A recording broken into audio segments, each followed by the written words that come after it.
This is critical thinking on appendicular skeleton and joints lab, and here are the questions. The first one is on the bones that articulate with the sternum, which is shown here. The second one is a bone of the appendicular skeleton, and you have to choose which bones articulate with the bone shown here. And the third one again is a bone of the appendicular skeleton, where you have to first identify certain areas on the bone and then decide which bones this will articulate with. Let's look at the first one, which says which of the following bones does not articulate with the bone shown here. So here you can see that this is the sternum, and if you look at the sternum, you know that it articulates with the clavicle, and if you look at the clavicle, this is where it's going to articulate with the clavicle at this portion here. Then it articulates with the first rib at this portion here. This is where it articulates with the first rib, this way here. And the second to the seventh, so the second is here, and the seventh is here, and between the second to the seventh, third, fourth, fifth, sixth. And the only bone it does not articulate is the scapula. So therefore this would be the right answer for this question. Now let's look at the next one, which is this one, and it says which bones does the bone shown here articulate with. So first, of course, you have to identify the bone, and one of the tricks to identifying the bone is first look at this bone, and you can see it is a slender bone. Now of the appendicular skeleton, the slender bones that you have are the clavicle, then you have the ribs, and then you have the radius, ulna, and in the lower limb is the fibula. So these are the slender bones that you have. So let me just show you one picture that I have here. And here you can see this picture. I have some of the slender bones shown here, and this one here is the radius. So this is the radius, this is the fibula, this is the clavicle. I don't have a rib shown here, but the rib is very typical, you know, it looks like this. So and it'll always be placed in this fashion. You can, and then that'll be the costal groove.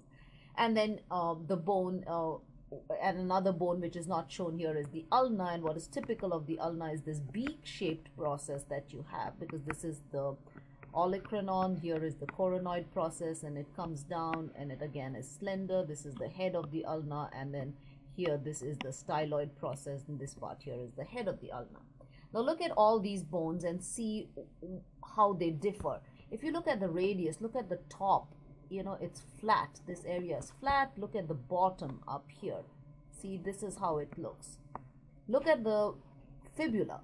The fibula is triangular, more or less triangular at the top. It's also flattened and triangular at the bottom. Look at the clavicle. First of all, it has this bend. You can see this curve that is present in the clavicle. So you can see that these are all very, very different bones. So, you know, when you study bones, you must kind of draw for yourself and make out these differences. Now, to go back to that question which was being asked, so if you look at this question here, this is the ulna, because you can see this very typical, if you look here, you can look at this very typical beak-shaped process, and you can all like C-shaped, as they like to also call it. So you can see the C, and I like to say that it looks like a beak. So look at that, and then look at this lower portion here. So this is the head, and this is the styloid process. So this one is the ulna. So therefore, since it's the ulna, obviously it will not articulate with the tibia and talus, and you can see that it will not articulate with the tibia and the femur.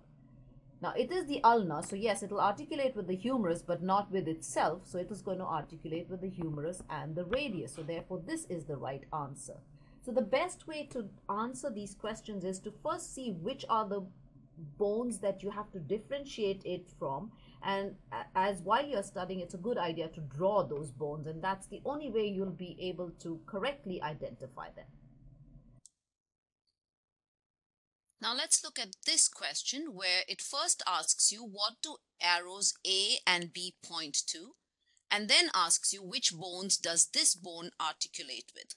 So obviously the first thing you have to do is identify this bone, and this, as you can see, is a pretty large bone. So in the appendicular skeleton, the large big bones are in the upper limb, it's the humerus. So you have the humerus in the upper limb. In the lower limb, it is the femur and the tibia. So these are the three large long bones. Now let's see which one of these bones it is. So if you look at it, the humerus and the femur have heads. They both have a head. The humerus has a head which is like this, and then it has greater tubercle and then the lesser tubercle here, and then comes down. So that's the humerus, and this is the head of the humerus. The femur has a head, but it also has a neck, a very, very prominent neck. I mean, the humerus too has, of course, a neck, but in the case of the femur, the neck is very prominent. Then it has this greater trochanter, comes down, and here's the lesser trochanter. So you can see that they look very different. The tibia, on the other hand, does not have a head at all. In fact, if you look at the top is flat. See this part, it's absolutely flat. So that is the upper end of the bone.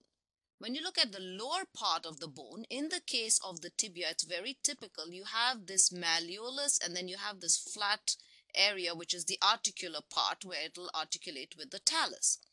In the case of the humerus and the femur, the lower ends, in the femur, the lower end has these two condyles. So that looks very typical. So this is what the lower end of the femur looks like. And if you look at the humerus, so this is the femur. If you look at the humerus has the trochlea and the capitulum and then the epicondyle. So again, if you look at it, it looks very, very different.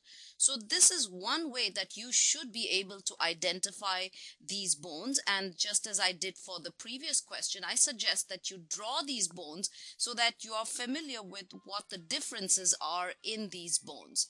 So based on that, we can see it cannot be the greater tuberosity because that belongs to the humerus and it's not the capitulum. These two belong to the humerus. The trochanter belongs to the femur, and the medial condyle again belongs to the femur. So because of the trochanter, we know this is not the femur. Now here, this joist where this is the medial condyle, yes, this is the medial condyle, this one is the lateral condyle, and this area here is the tuberosity. So this is the medial malleolus. This part here is the medial malleolus, this part here is the medial condyle, and since it's the tibia, it articulates with the femur, the fibula, and the talus. The femur on the top, so this is where the condyles of the femur will be. The fibula at the proximal and distal, or also called superior and inferior tibiofibular joints, and here's where the talus will articulate with it.